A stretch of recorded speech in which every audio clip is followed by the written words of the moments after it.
បាទនេះស្រេចបាត់ហើយបងប្អូនអើយបាទពួកចក្រច័ន្ទវាវាយលុកបាត់បាទដល់ថ្ងៃបាញ់ហើយតែចប់រវល់បាញ់អាធំសិនបាទឥឡូវនេះគឺត្រេនតុយផងយើងវាចក្រច័ន្ទនឹងចាប់ដើមវាយលុក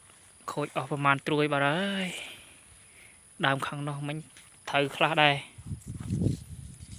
នេះបាទអានេះគឺរសារសត្វល្អិតបាទគឺមមាញមមាញបៃតងបាទហ្នឹងខ្ញុំ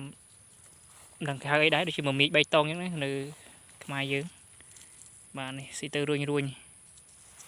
បាទឲ្យវាខៀវដូចកដោបប៉ិនលោតផ្លោតបាទហ្នឹងលឿនណារត់លឿនណា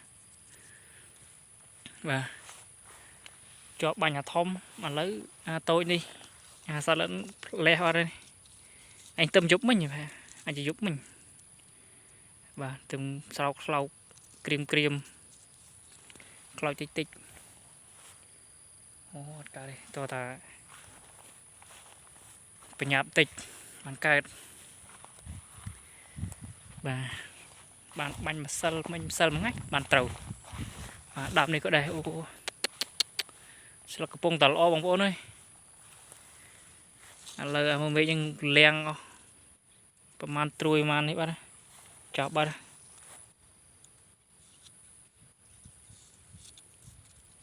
រួញខ្ញងអស់ហើយបងប្អូនបាទមេឃបៃតងបាទគឺពពួកភាចក្រច័ន្ទនេះខ្លោច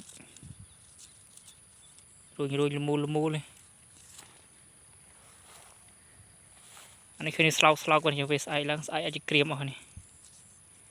ស៊ីសាហាវនៅស្អីណា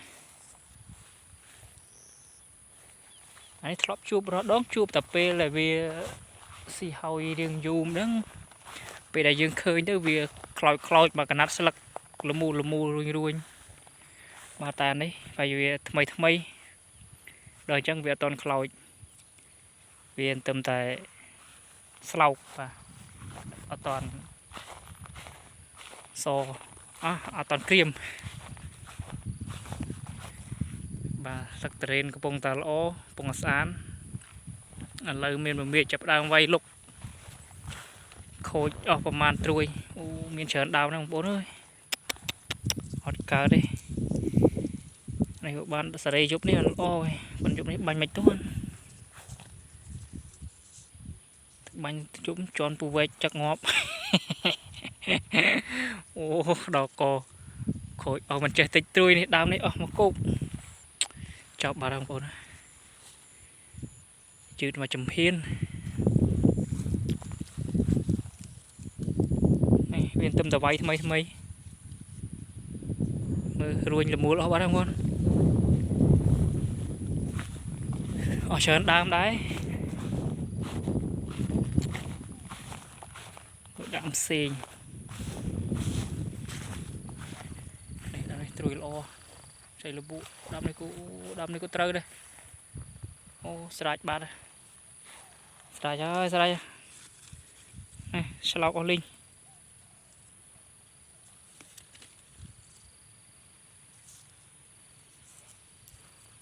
ចាប់ហើយបងប្អូនអើយបាទបងប្អូនដែលមានត្រួយត្រេនខ្ចីមុំមកស្លឹកទៅចាប់ដើមលាហ្នឹងទៅលាហើយហ្នឹងបងប្អូនត្រូវប្រយ័ត្នអាហ្នឹងមែនតែនបាទគឺវាលឿនណាបាទនេះទៅតលាឥឡូវដាក់ឡើងលមូលបាត់ហើយ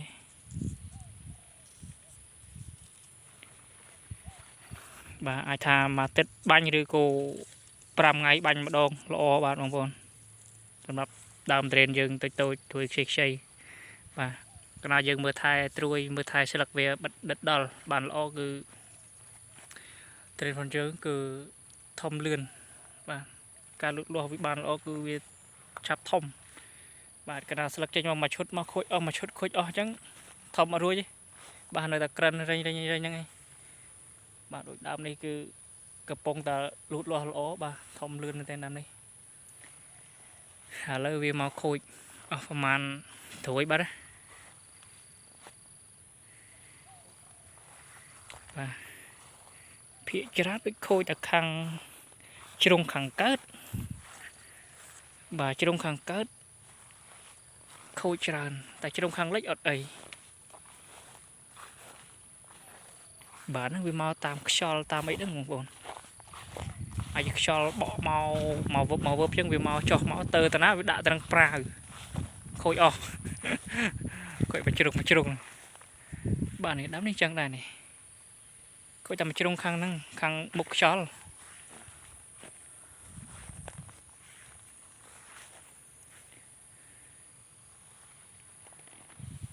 បាទអូ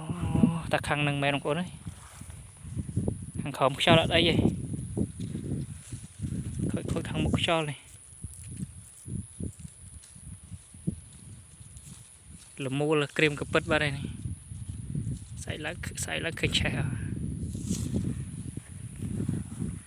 បាទបងប្អូនឃើញចឹងកុំច្រឡំដល់ពួកថាដោយសារពួកជំងឺបាទមែនទេគឺពួកសត្វល្អិតនេះមើលដាំនេះចឹងដែរហ្នឹងមើលត្រួយកំពុងតែល្អបងប្អូននេះអានេះខ្យល់វាយដាច់នេះមិនសាឡទេខ្យល់វាយបាក់តងស្លឹកពួកជុំមិញខ្យល់ខ្លាំងតែពួកនេះមិនខ្យល់ទេនេះល្មូលអានេះពួកចៃភ្លើងទៅល្មូលពួកចាក់កាចាហ្នឹងដាក់មកខ្លោចរួញខ្លោច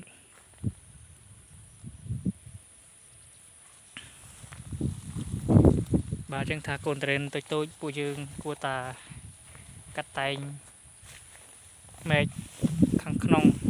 បាទឲ្យវាស្លាស់ខាងក្នុងដើម្បីយើងងាយស្រួលធ្វើការបាញ់ថ្នាំបាញ់សត្វល្អិតវានិយាយទៅយើងអាចថាកុំឲ្យវាមានកន្លែងចម្រោកសត្វល្អិតបាទកាលណាខាងក្នុងណែនពេកវាអាចទៅជាកន្លែងចម្រោកវាអាចវាទៅពួននៅក្នុងហ្នឹងយើងបាញ់ទៅវាអត់ត្រូវវានៅខាងក្នុងអញ្ចឹងណា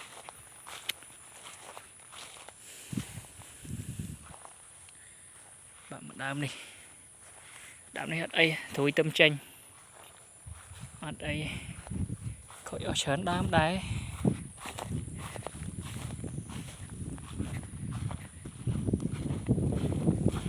ដល់ថ្ងៃបាញ់អត់បានបាញ់បងប្អូនអើយស្ដាយនេះ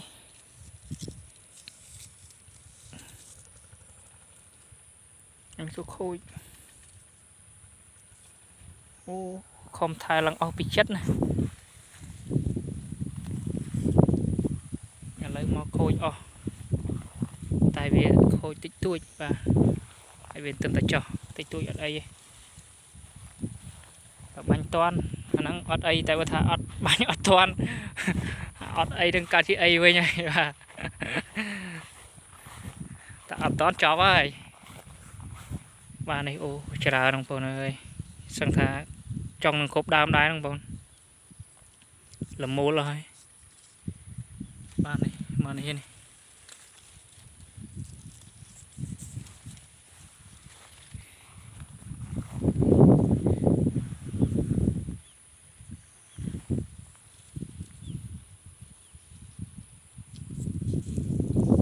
ខ្លោចអស់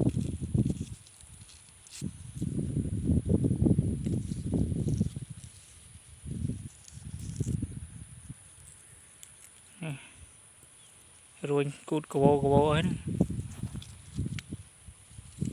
ដំបូងខ្ញុំគិតថាអាចខ្យល់បែកបាក់តែបនិតយូរទៅអូមែនហងពួកមិនវាខ្យល់ខ្លាំងដំបូងគាត់ថាវាខ្យល់ហ្នឹងបនិតមើលយូរអូមិនខ្យល់ទេគឺពូនេះឯងចាក់កចាន់ហ្នឹងឯង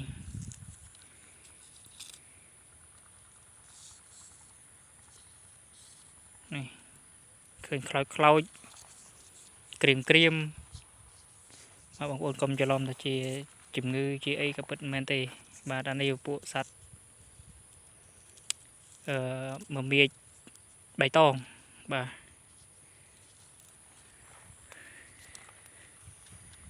ចឹងយើងគួរតែប្រញាប់រុះរាន់បាទចាត់ការវាបន្តឲ្យទុកឲ្យវានៅយូរអត់កើតទេពួកនេះគឺសាហាវណាស់សាហាវជាងរ៉ាស្មាច់ទៀតមើលនេះស្លោកអលីង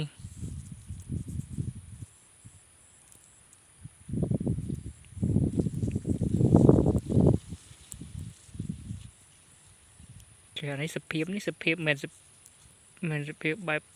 សាល់អត់ស៊ីនេះដូចខ្យល់បោកអីនេះខ្យល់ក៏ខ្យល់ដែរយ៉ាងណាសិនត្រូវតែបាញ់បាទព្រោះថាវាចាប់ដើមចុះហើយ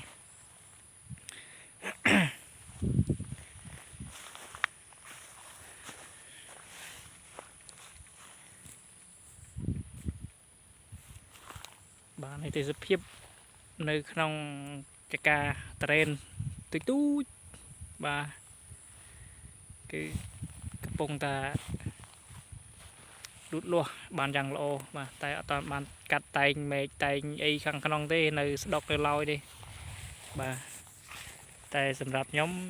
គឺថាគួរតែតែងបានស្អាតស្លាស់តែសម្រាប់បងប្អូនខ្លះគាត់ចង់បានរាងណែនគាត់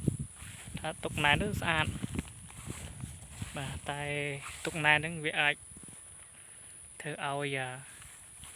ពួកសត្វល្អិតហ្នឹងវាទៅនៅពួនបាទកាលណាយើងបាញ់ថ្នាំទៅវាមិនបានសព